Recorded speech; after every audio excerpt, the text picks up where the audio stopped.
ይስጥልን አድማጮች፣ አጫጭር ዜናዎችን ይዤ ቀርቤያለሁ። በዚህ ቻናል አዳዲስና ትኩስ መረጃዎች እንዲሁም እውነተኛ መረጃዎች ይቀርቡበታል። መረጃዎች ሲጫኑ ቀድመው እንዲደርሷችሁ ሰብስክራይብ እና ላይክ ያድርጉ። ወደ መረጃዎቹ አልፋለሁ። በቅድሚያም የአሜሪካው ፕሬዝዳንት ዶናልድ ትራምፕ ላይ ከባድ ውሳኔ ተላለፈበት። ውሳኔው ምንድን ነው? የእስራኤሉ ጠቅላይ ሚኒስትር ቤንያሚን ኔታንያሁ በኢራን ላይ አስፈላጊ ሆኖ ሲገኝ በጋራ እርምጃ ለመውሰድ ተስማምተናል አሉ።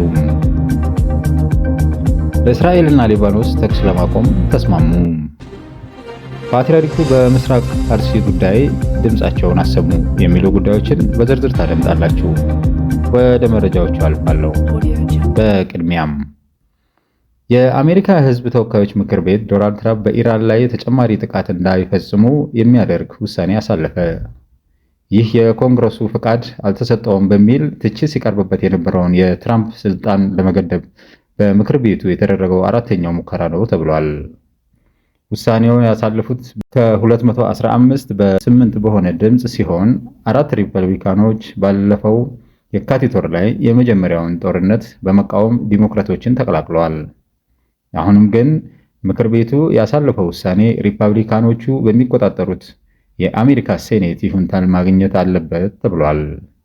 ሴኔቱ ሊያጸድቀው ቢችልም እንኳን በኢራን ላይ እየተወሰደ ያለውን ወታደራዊ እርምጃ ያስቆማል ተብሎ አይታሰብም እየተባለ ነው። የእስራኤሉ ጠቅላይ ሚኒስትር ቤንጃሚን ኔታንያሁ በኢራን ላይ አስፈላጊ ሆኖ ሲገኝ በጋራ እርምጃ ለመውሰድ ተስማምተናል አሉ። የእስራኤሉ ጠቅላይ ሚኒስትር ቤንጃሚን ኔታንያሁ አሜሪካና እስራኤል በኢራን ላይ የሚወስዱት እርምጃ አስፈላጊ ሆኖ ከተገኘ እንደገና በጋራ ለመጀመር እንደተስማሙ ተናግረዋል። ከሲኤንቢሲ ቲቪ ጋር ባደረጉት ቃለ ምልልስ ነገሮች እየተባባሱ እንደሆነና ከባድ እርምጃ በመውሰድ የሚያስፈልገን ጊዜ ላይ ደርሰናል ብለዋል። አሁን እየሆነ ያለው ጨዋታ ነው ብለዋል። የመጨረሻውን ውሳኔ የመስጠት ኃላፊነት በአሜሪካ እጅ እንደሆነም ተናግረዋል። እስራኤል ዝግጁ እንደሆነችና የፕሬዝዳንት ዶናልድ ትራምፕ ውሳኔ ብቻ እንደሚጠብቁ አስታውቀዋል። ይህን ተከትሎ መካከለኛው ምስራቅ ከመቼውም ጊዜ በላይ ውጥረት አይለዋል። በተጨማሪም ትራምፕ በየትኛው ሰዓት ምን መወሰን እንዳለባቸው ጠንቅቀው ያውቃሉ ያሉት ኔታንያሁ አስፈላጊው ጊዜ ላይ ወደ ሙሉ ጦርነት ለመግባት የአሜሪካ መከላከያ ኃይልም ዝግጁ ነው ብለዋል። ምንም እንኳን ከዶናልድ ትራምፕ ጋር የስልት አመለካከት ልዩነት ቢኖርም ዋና ዋና ጉዳዮች ላይ እንደ ቤተሰብ እንስማማለን ብለዋል። በዚህ ንግግራቸው ከትራምፕ ጋር ቅሬታ እንዳላቸውና ክፍተት በመካከላቸው እንዳለ አድርገዋል። ኔታንያሁ የስርዓት ለውጥ ግን በቅርቡ ይመጣል ብለው እንደማያስቡ ግን አልገለጹም። ከዚህ በፊት የተለያዩ ቃለመጠይቆች ላይ የኢራን መንግስት በቀላሉ እንደሚወድቅና የስርዓት ለውጥ ማምጣት እንደሚችሉ ይናገሩ ነበር። አሁን ግን ያ እምነት እንደሌላቸው አውቀዋል። በተቃራኒው እንዲህ ያለ ስርዓት መቼና እንዴት መጣል እንደሚቻል በትክክል መናገር አይቻልም ብለዋል። እስራኤልና ሊባኖስ የተኩስ አቁሙ ተግባራዊነት ላይ መስማማታቸውን አስታወቁ። መስሪያ ቤቱ ባወጣው መግለጫ ስምምነቱ በኢራን ከሚደገፈው ታጣቂ ቡድን ሂዝቦላህ የሚሰነዘረውን ጥቃትና ሌሎች ቅድመ ሁኔታዎችን ሙሉ በሙሉ ማቆም ላይ የተመሰረተ ነው ብለዋል።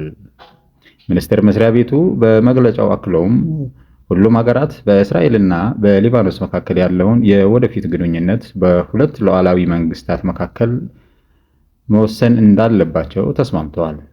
በመንግስታዊ ወይንም መንግስታዊ ባልሆኑ ማንኛውም አካላት ሊባኖስን እንደ ማስያዣ ለመጠቀም የሚደረግን ጥረት ውድቅ አድርገዋል።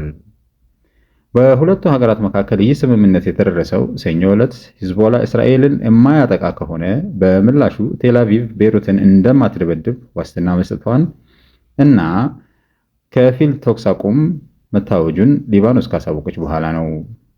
ሁለቱ ሀገራት ዳግም ሰኔ 15 2018 ዓ.ም ተገናኝተው አጠቃላይ ስምምነት ላይ ለመድረስ የሚያስችላቸው ጉዳይ ላይ ለመወያየት ቀጠሮ ይዘዋል። ሂዝቦላ ስለዚህ ስምምነት እስካሁን ድረስ በይፋ ያለው ነገር የለም።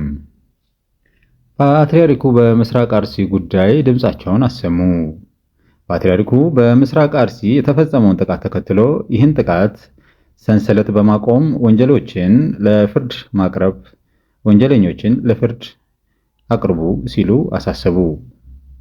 የኢትዮጵያ ኦርቶዶክስ ተዋሕዶ ቤተክርስቲያን ፓትርያርክ ብፁዕ ወቅዱስ አቡነ ማትያስ ንጹሐን ዜጎች የተገደሉበት፣ አብያተ ክርስቲያናት የወደሙበትና በመቶዎች የሚቆጠሩ ነዋሪዎች የተፈናቀሉበትንና ለቀናት የዘለቀውን ጥቃት ተከትሎ በምስራቅ አርሲ ዞን ተደጋጋሚ የሚከሰቱ ጥቃቶችን የፌዴራል የክልልና የአካባቢው ባለስልጣናት በአስቸኳይ እንዲያስቆሙ እና ወንጀለኞች ተጠያቂ እንዲሆኑ ጥሪ አቀረቡ።